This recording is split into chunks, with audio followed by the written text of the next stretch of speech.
Ito na pag-usapan natin, no? Again, draft naman ito, no? Although, base nga sa balita, meron ng pag-acknowledge itong si Senator Bato de la Rosa na galing sa kanyang opisina itong umiikot na draft resolution. Okay, medyo ako personally, no, I find it weird. Nakalagay sa dulo kasi, by virtue of the inability of the Senate to properly consider the same because of the timing of the transmittal thereof by the House of Representatives. So, dapat daw ma-dismiss or magkaroon de facto dismissal. Kasi nadidinig din natin ito kay Weird Jesus yan. Escudero, no? Although hindi niya ginagamit ng dahilan, no? Pero sinasabi niya, yan tagal-tagal sa Senado, sa House, tinransmit niyo sa amin, Sa Feb 5. house. Help Weird, me out. weird talaga yan. Okay. Mm. Hindi yan case of inability. Ano yan, unwillingness. Kung gustuhin, wala na dapat balakid, wala nang dahi-dahilan, wala nang excuses. Saka, kasalanan nila yon for not being able to act on it promptly, swiftly, yung forthwith.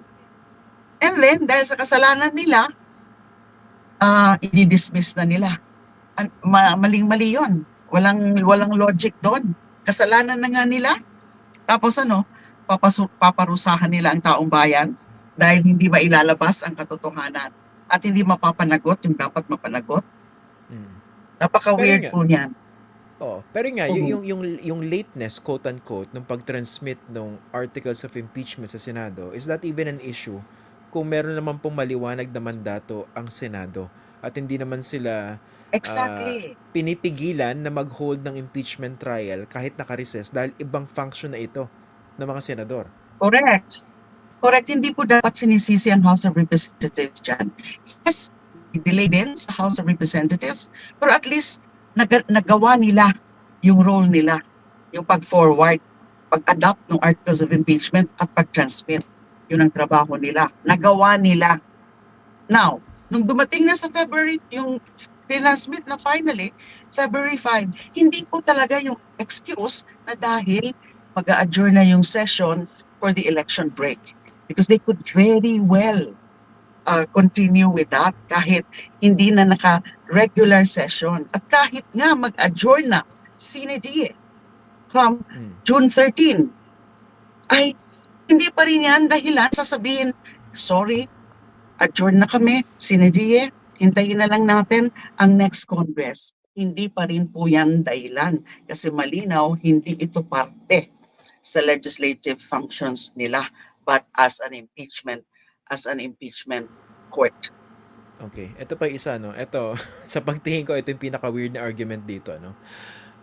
Dahil daw nakalagay sa konstitusyon, forthwith, mag-proceed sa trial, at hindi po nangyari yon dahil daw may inability yung Senado na gawin ito, mukhang na-violate yung karapatan nung lilitisin sana. Binanggit nila yung places in jeopardy, the rights of the respondent, at pinasok pa yung konsepto ng speedy trial. Medyo may something Masyadong yata doon. masyadong stretch yan. Yung impeachment, hindi ito tungkol sa karapatan ng respondent or the official impeached. Of course, he or she has rights. It's always guaranteed. Maski sa ordinaryong kaso, criminal cases, may rights ang akusado. So hindi usapin yan. Pero hindi yan ang pinakapakay impeachment na protektahan ang official na na-impeach at kailangang ilitis. Ito ay tungkol sa protektahan yung saligang batas at isulong yung mga prinsipyo ng katotohanan at pananagutan. So, gaslighting, I call it a clear case of gaslighting. Pinapagulo nila by invoking all those things na hindi naman dapat talaga maging issue. Hindi yan relevant. Ang impeachment ay hindi tungkol sa paggalang sa karapatan ng respondent or the official impeached. Hindi ito tungkol sa pag-shield sa kanya from accountability. Ito ay tungkol sa accountability. So I don't know, masyado nilang na-stretch and definitely for me, it's a clear case of gaslighting. Wala nang mga maisip na iba pang argumento, pero palpak naman yung argumento. Sa ngayon ba, ano po bang basa ninyo? Mukha bang maitutuloy pa itong impeachment trial na ito, or at the very least magkukonvene ang Senado during the 19th Congress bilang isang impeachment court? Ano po ba nakikita ninyo? Actually, it could be either, Christian. Pero right now, parang mas matimbang yung possibility na madi-dismiss.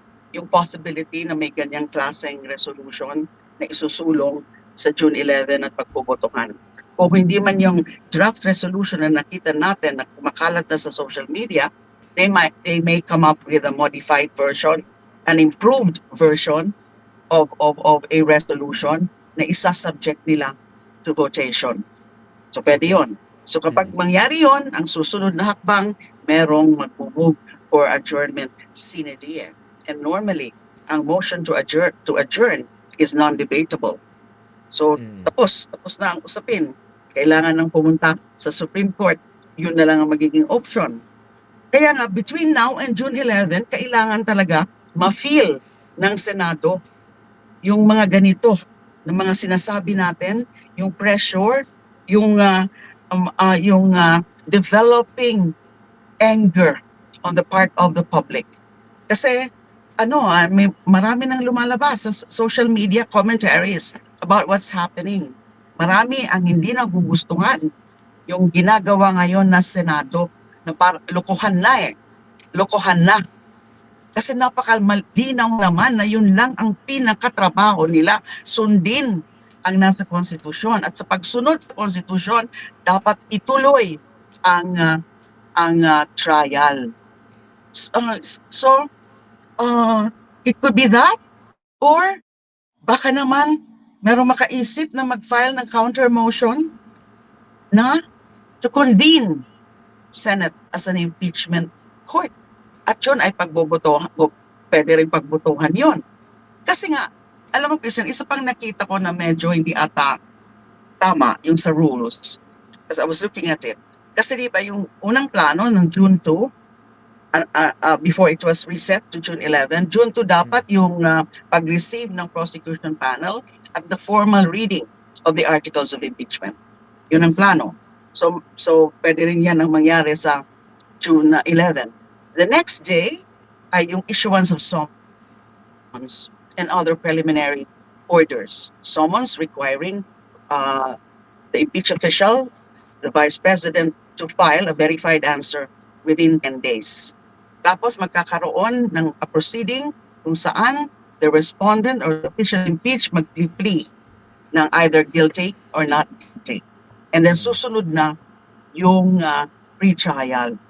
Ang nakalagay dun sa current rules, I think that those are the rules adopted sa corona impeachment. So unless ma-modify yan, ang nandun, susumpa lang pala ang members of the Senate as senator judges before the start of the trial proper. Hindi ngayon at this stage. There's something wrong with that. Kasi yung pag-i-issue ng summons Yes. na pertaining to impeachment must be made by a court, the Yes. impeachment court.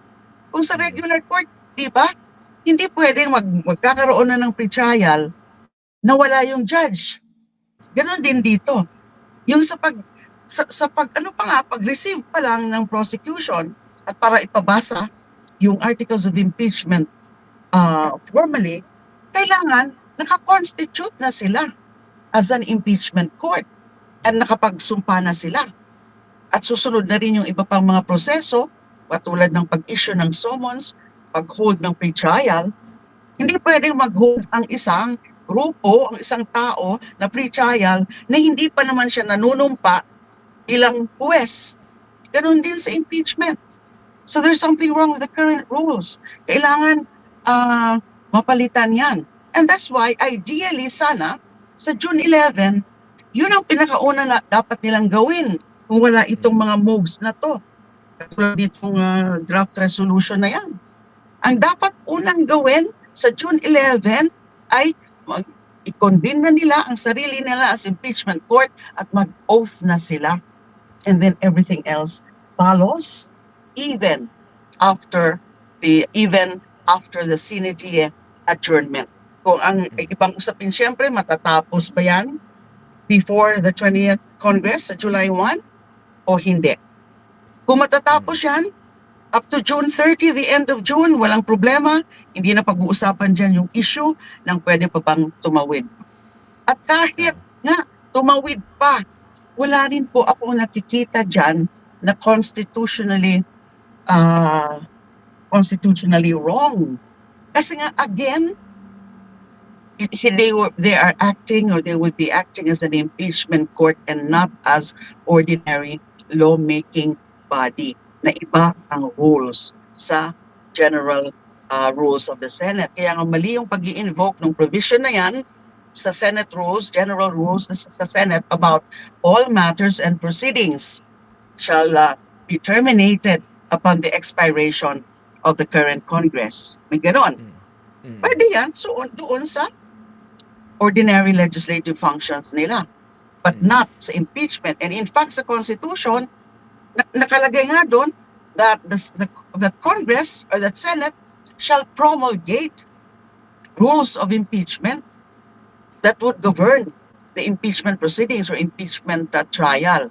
So, ibig sabihin, ibang set of rules ang mananaig, guys, different from the general rules of the Senate. Buti binanggit niyo yun sa yung sequence, no. I was also wondering tsaka tinatanong ko rin sa iba ko nakakausap no. Bakit bandang dulo pa yung or after several stages pa yung pag-constitute nila sa impeachment court pero kumikilos na. So parang ano yung poder nung Senado na mag-issue ng summons, for instance. So, buti sinagot niyo po yan. Ito naman hindi ba malakas naman yung kaso kung sakaling dalhin sa Supreme Court? Kung sakaling yung i-dismiss ng Senado yan, yung impeachment complaint by the Senate not as an impeachment court but by the Senate as ordinary senators. Hindi ba malakas na argument po yun? Yes, malaking argument yan. At sa tingin ko, ito ay isa sa mga pagkakataon na dapat talaga makialam ang Supreme Court. Lalo na hindi pa naman nagiging impeachment court ang Senado. Malaking mabigat at malakas na kaso yan na makarating sa Supreme Court.